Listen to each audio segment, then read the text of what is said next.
임상심리 전문가들 시즌 3 우리는 세트장입니다. 원포인트 심리상담 원. 오늘의 사연은 초등학교 때 왕따를 당하고 중학교까지 고립돼서 지내는 아이에 대한 사연입니다. 자, 우리 아이는 초등학교 5학년 때 왕따를 당했습니다. 5학년 중반까지도 괜찮았어요.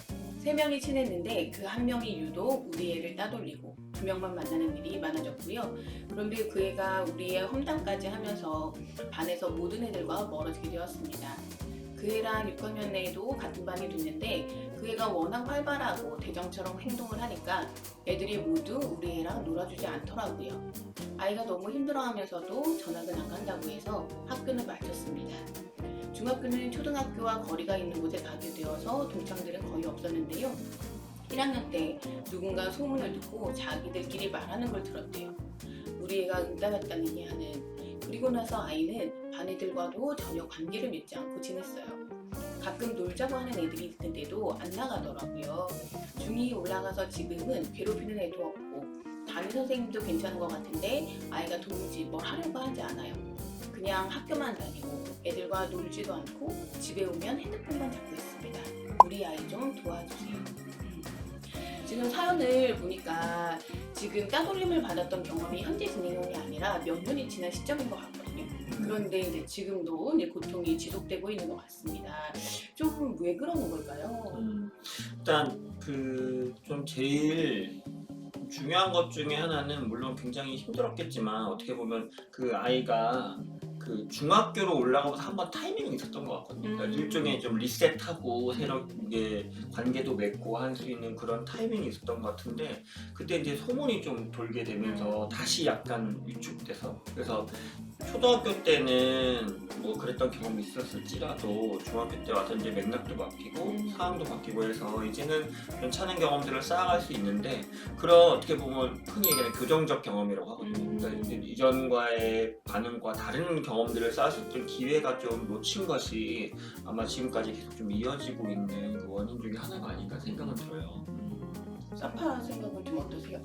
예, 저는 요즘에 이 따돌림 이런 케이스들을 보면 예전에는 따돌림이 적응장애 정도로 보고 저희가 이제 대처를 했는데 상담을 하고 그런데 요즘 아이들을 보면 지금 이 사례에서 나온 것처럼 과거에 따돌림을 당했는데 그게 몇 년 지난 지금까지도 되게 좀 힘들어하고 이렇게 뻗어나가지 못하고 되게 위축돼서 지내는 이런 경우들이 되게 많고 그래서 거의 요즘의 따돌림 케이스들을 보면 PTSD 수준으로 보고 대응을 해야 되는 게 아닌가 그러니까 그런 정도의 심각성을 가지고 봐야 될 사안이다라고 생각을 하고 이 케이스도 그런 것 같습니다. 그래서 저도 동의하는 게 저희가 요즘에 이제 따돌림을 당했던 친구들이 많이 있게 되는데 요즘에 이제 치료 이론에서도 뭐 EMDR, 뭐 SE, 이미지 재구성법 이런 것들 개입하는 치료 프로그램들이 있거든요. 그래서 이런 따돌림 문제를 만약에 다루려면 이 PTSD와 관련된 표준화된 치료 프로그램도 우리가 좀 공부를 해야 되는 게 아닌가 생각이 좀 듭니다. 맞아요. 네. 그러면 지금 이제 이 사례 같은 경우는 실제로 만약에 상담을 한다면 어떻게 좀 해야 될까요? 실은 좀 중요한 것 중 하나가 그러니까 회피가 지속되는 게 저는 제일 큰 문제 중에 하나라고 생각이 들어요. 그러니까 원래는 그러니까 예전에는 그 좀 힘들었던 경험이 있고 맥락이 나를 도와주지 않기 때문에 힘들 수는 있지만 이제 상황이 좀 바뀌고 그러면은 이제 내가 스스로 좀 바람직하다고 생각할 수 있는 행동들을 직접 해봄으로써 그러니까 좀 더 친구도 만나고 좀 더 이렇게 좀 더 자신감 있게 행동할 수 있는 여러 가지 것들을 해야 되는데 예를 들면 이제 왕따 경험 있는 사람들 같은 경우는 그러니까 일단 그 도식이라고 하는 게 자기가 세상을 바라보고자 하는 그 관점 같은 것이 세상에 나한테 호의적이지 않고 좀 가혹하고 믿기 어렵고 약간 이런 생각이 듣다 보니까 선의를 갖고 다가와준 친구라든지 뭐 선생님이라든지 여러 좀 좋은 사람들이 만날 수 있는 기회가 있어도 본인이 또 그런 피해를 당할까봐 자꾸 이렇게 밀쳐내거나 밀어내거나 그러는 경험이 있거든요. 근데 일단 밀쳐내기 시작하면 거봐 역시 세상은 나를 이렇게 내버려두고 도와주지 않아 라는 그 도식이 또 그 강화가 되잖아요. 그렇기 때문에 실은 이런 분들이 올 때는 자기가 하고 있는 어떤 일종의 본인은 더 이상 불안이나 피해를 입지 않기 위해서 하는 안전 추구 행동, 안전 행동이라 하는데 그런 것들을 하고 있지만 그런 것들 좀 점점점 못하게 하면서 좀 적절하게 사람들과 그 관계를 맺을 수 있는 인사적 행동도 만약에 잘 못하게 됐다면 연습 좀 해서 그걸 좀 더 실전에서 사용하게 보게 하고 그리고 어떤 결과가 있는지 내가 예상했던 결과와 실제 마주하는 결과의 차이가 어떤 것들이 있는지 이런 것들을 좀 지속적으로 경험하게 해서 좀 다른 삶을 실제 행동을 바꿈으로써 오히려 그 바꾼 행동으로 자신감도 좀 얻고 이런 과정들을 좀 많이 거치게 되는 것 같아요. 아마 사파도 그때 이제 센터에 아동 청소년들이 많이 온다고 들었던 것 같은데 혹시 좀 뭐 이런 경우에 어떻게 개입해야 될 것 같으세요? 예, 저는 이런 케이스, 이 따돌림 케이스 상담을 할 때 아이의 힘을 키우는데 상당히 이제 신경을 많이 쓰고 있고, 예, 그러면서 이전과는 지금이 다른 상황이다라는 거, 예, 아까 이제 안쌤 말씀하신 것처럼 그런 것들을 느끼게 해줘야 되는데 실은 결국은 아이가 힘을 키워야 되는 거고 이 힘을 키우는 데 있어서 아이가 지금 힘이 너무 약한 상태죠. 예, 그렇기 때문에 가정에서의 어떤 도움이 되게 많이 필요한 것 같습니다. 그래서 결국에 힘을 키운다는 건 내가 내 의지대로 할 수 있는 게 얼마나 많은가, 그것이 많다고 본인이 느낄 때 이 세상을 좀 살아갈 맛이 나고 위축된 데서 좀 이렇게 벗어날 수가 있는 건데 그게 지금 안 되기 때문에 위축돼 있는 거라서 근데 그것을 도와줄 수 있는 방법은 그 도움을 시작할 수 있는 방법이 가정 내에서부터 내 마음대로 되는 것들이 좀 많아져야 된다. 그러려면 부모님들이 가정 내에서 아이가 뭔가를 한다고 했을 때 좀 하게 두고 그 다음에 뭔가를 안 한다고 했을 때는 그래 하지 마 라고 편하게 안 하게 두는, 예, 그런 어떤 대처가 좀 필요하고 근데 그 시작은요 거의 이제 집에서 잔소리 안 하는 게 저는 제일 시작이라고 생각해요.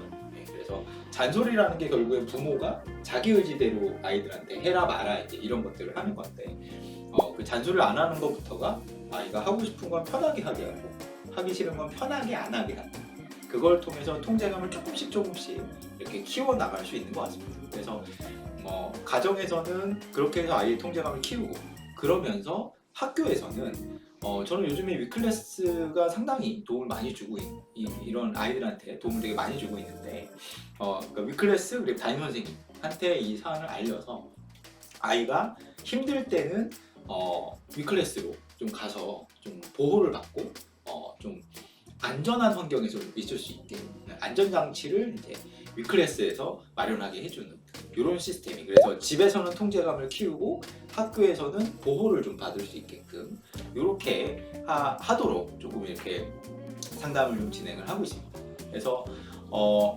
그렇게 이제 충분히 하면 학교에서 보호를 받으면 문제가 일단 커지지 않고, 예, 그러면서 집에서 점점 통제감을 키우면 집에서 충분히 통제감이 커지면요 되게 자연스럽게 어떤 가해자들의 사과를 처음에는 못 받아들여요.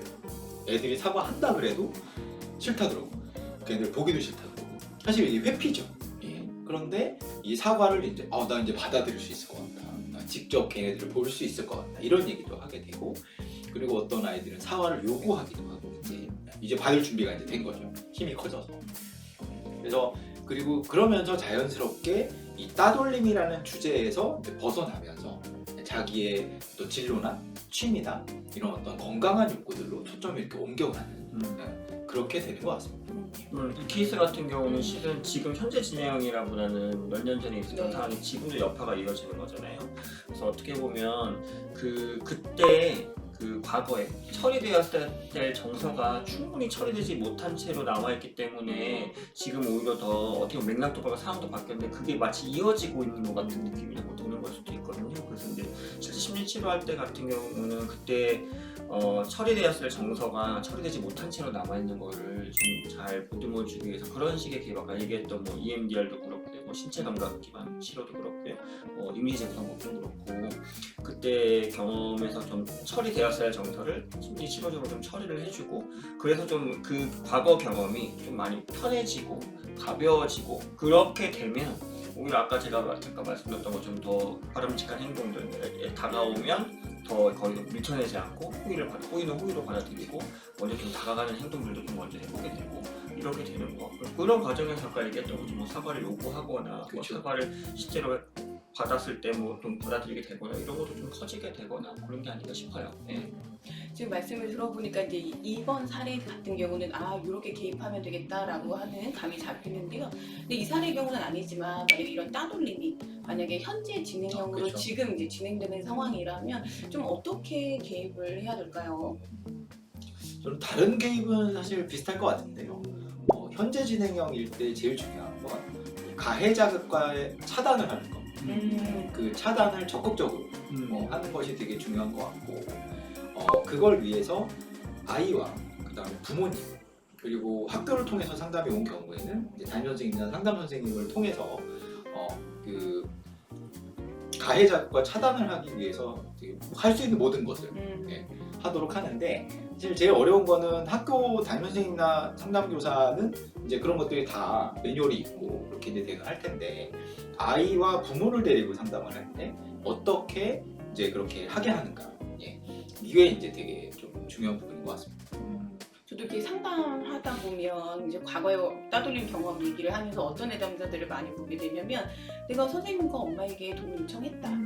그런데 제대로 자기가 원하는 만큼 도와주지 않았다라고 하면서 이제 무력감을 느끼는 분들이 되게 많거든요. 그런 점에서 도움을 요청하고 요청했을 때는 좀 적극적으로 도와주고 이런 경험이 되게 중요한 게 아닌가 싶은 생각이 듭니다. 실제로 그러니까 도움을 요청했는데 그 본인은 도움을 요청했다고 생각하는데 받아들이는 사람의 입장에서 그게 충분히 되게 심각한 케이스라고 인지를 못하는 경우도 은근히 많은 것 같아요. 그러니까 이게 약간 의사소통 방식이나 전달 방식에 약간 문제일 수도 있는데 그래서 실제 치료 장면에서 같은 경우 뭐 학생이라든지 그 당사자라든지 부모님이라든지 이렇게 요청을 할 때 실제로 그 롤플레이 같은 것들을 적극적으로 많이 하는 게 되게 도움이 되는 것 같아요. 그래서 정말 어떻게 내가 전달해야 될지에 대해 좀 어려워하시면 실제 뭐 지금 진짜 아까 어떻게 얘기하는 게 좋고 이런 반응이 올 때 구체적으로 이렇게 또 얘기하는 게 좋고 뭐 이런 식으로 그거를 거기다 짠 다음에 여러 번 연습해서 이제 전달해보고 전달한 결과가 어땠는지 결과에 따라서 또 조금 보강할 거 있으면 보강해서 다시 좀 시도해보고 이런 식의 좀 더 구체적인 뭐 심리 교육이라든지 아니면 롤플레이라든지 뭐 일정 뭐 회견의 노출이라든지 이런 것들이 굉장히 중요한 게 아닌가 싶습니다.